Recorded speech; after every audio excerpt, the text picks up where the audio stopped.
దేశంలో ప్రత్యేక రాష్ట్ర ఉద్యమాలు కొనసాగుతున్నాయి. గూర్ఖాలాండ్ కోసం ఉద్యమకారులు పోరాటాన్ని తీవ్రతరం చేశారు. టీవీ ఛానళ్ల ప్రసారాల నిలిపివేతకు వ్యతిరేకంగా ఆందోళనలు ఉధృతం చేయాలని జీజేఎం నేతలు నిర్ణయించారు.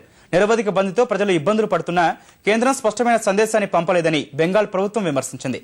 ఒడిశాలోనూ ప్రత్యేక కోశల్ రాష్ట్రం కోసం ఉద్యమాలు మొదలయ్యాయి.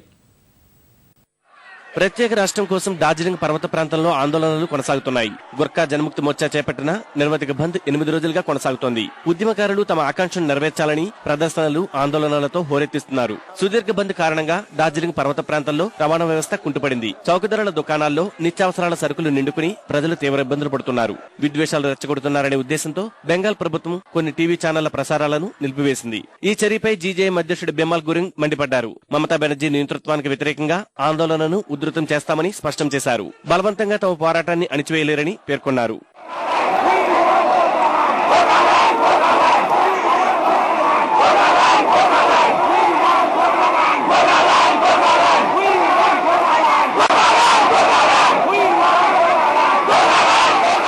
ఈ ఆందోళనలపై కేంద్రం వైఖరిని బెంగాల్ ప్రభుత్వం తప్పుపట్టింది. క్రియాశీలక పాత్ర పోషించాల్సిన కేంద్ర ప్రభుత్వం పట్టించుకోవడం లేదని విమర్శించింది.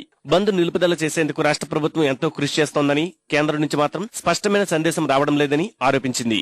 గుర్ఖా జనముక్తి మోర్చా నేతలపై మమతా సర్కారు ఆగ్రహం వ్యక్తం చేసింది. నిరవధిక బంద్ వల్ల సామాన్యులు అవస్థలు పడుతున్నారని, జీజేఎం నేతలు బలవంతంగా బంద్ నిర్వహిస్తున్నట్లు తమకు సమాచారం ఉందన్నారు. సాధారణ పరిస్థితులు నెలకొనేందుకు కలకత్తా హైకోర్టు ఇచ్చిన ఆదేశాలు అమలు చేస్తామని, ఇందుకు అవసరమైన అన్ని చర్యలు తీసుకుంటున్నామని వివరించింది.